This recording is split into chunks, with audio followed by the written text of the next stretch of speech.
Okey, hari ni kita nak tengok perubahan kadar bunga terhadap aktiviti ekonomi. Okey, jadi ada 4 gambar rajah. Dalam exam, perlu tak kita buat keempat-empat gambar rajah ni? Okey, jawapannya tak perlu. Bergantung kepada soalan. Okey, kalau soalan, nanti kita akan tengok contoh soalan macam mana. Okay, tapi tak perlu kita lukis keempat-empat gambar rajah. Okey, jadi menurut Keynes, perubahan penawaran wang akan menyebabkan kadar bunga, pelaburan, pendapatan negara dan juga harga akan berubah. Okey, kita lihat dulu yang pertama, kesan pertambahan penawaran wang. Okey, kesan pertambahan penawaran wang, kita tengok keseimbangan asal ialah pada titik E0 apabila MS0 bersilang dengan MD. Okey, pada kuantiti wang M0, kadar bunga ialah R0. Okey, kemudian bila berlaku pertambahan penawaran wang, okey, keluk MS akan beralih ke kanan dari MS0 ke MS1. Okey, beralih ke kanan. Jadi bila keluk ni dah beralih ke kanan, dah tak wujud lagi keseimbangan pada E0. Okey, menyebabkan pada R0 berlaku lebihan penawaran wang sebanyak E0A. Okey, lebihan penawaran wang sebanyak E0A. Jadi lebihan penawaran wang bermaksud masyarakat ada lebihan kecairan. Okey, lebihan kecairan menyebabkan orang ramai beli bond. Bila orang ramai beli bond, harga bond akan naik, automatik kadar bunga akan turun. Jadi proses ini berterusan sehinggalah keseimbangan baru dicapai pada E1. Okey, dan kadar bunga turun dari R0 ke R1. Penawaran wang meningkat dari M0 ke M1. Okey, jadi sekarang kita lihat pertambahan penawaran wang dari MS0 ke MS1 menyebabkan kadar bunga turun. Okey, bila kadar bunga turun, dia akan mempengaruhi pelaburan. Okey, pada kadar bunga R0, pelaburan ialah sebanyak I0.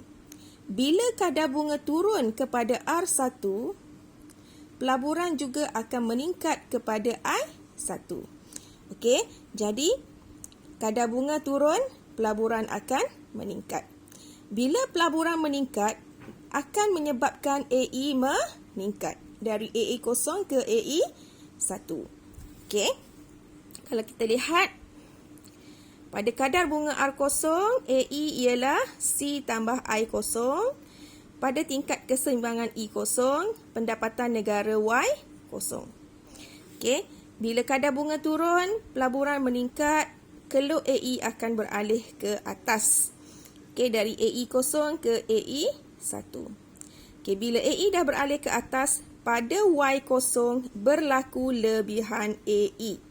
Lebihan perbelanjaan agregat sebanyak E0A. Okey, lebihan AE menyebabkan stok berkurangan, harga akan meningkat. Harga meningkat, firma tambah keluaran, isi rumah mengurangkan permintaan. Dan proses berterusan sehingga keseimbangan dicapai pada E1. Apabila Y sama dengan AE1, pendapatan negara meningkat dari Y0 ke Y1. Okey, jadi kita boleh lihat bahawa pertambahan penawaran wang tadi menyebabkan kadar bunga turun. Bila kadar bunga turun, pelaburan meningkat. Pelaburan meningkat, AE meningkat, pendapatan negara meningkat dari Y0 ke Y1. Okey, itu terhadap pendapatan negara. Kemudian, bila AE meningkat, automatik AD juga akan meningkat. Okey. Jadi, keseimbangan asal ialah pada E0 apabila AS sama dengan AD0, pendapatan negara benar Y0, harga P0. Okey, bila AE meningkat, AD meningkat, AD beralih ke kanan. Dari AD0 ke AD1. Okey. Keseimbangan pada E1 apabila AS sama dengan AD1, pendapatan negara benar Y1 dan harga P1. Jadi kita lihat bahawa kesan terhadap harga ialah harga akan meningkat dari P0 ke P1 dan pada masa yang sama pendapatan negara benar juga meningkat dari Y0 ke Y1.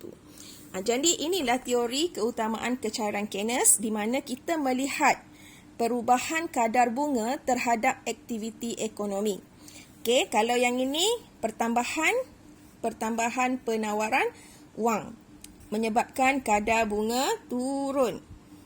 Kadar bunga turun, pelaburan meningkat. Pelaburan meningkat, AE meningkat, pendapatan negara meningkat. Okey. Bila AE meningkat, automatik AD meningkat, pendapatan negara benar meningkat, tingkat harga umum juga meningkat.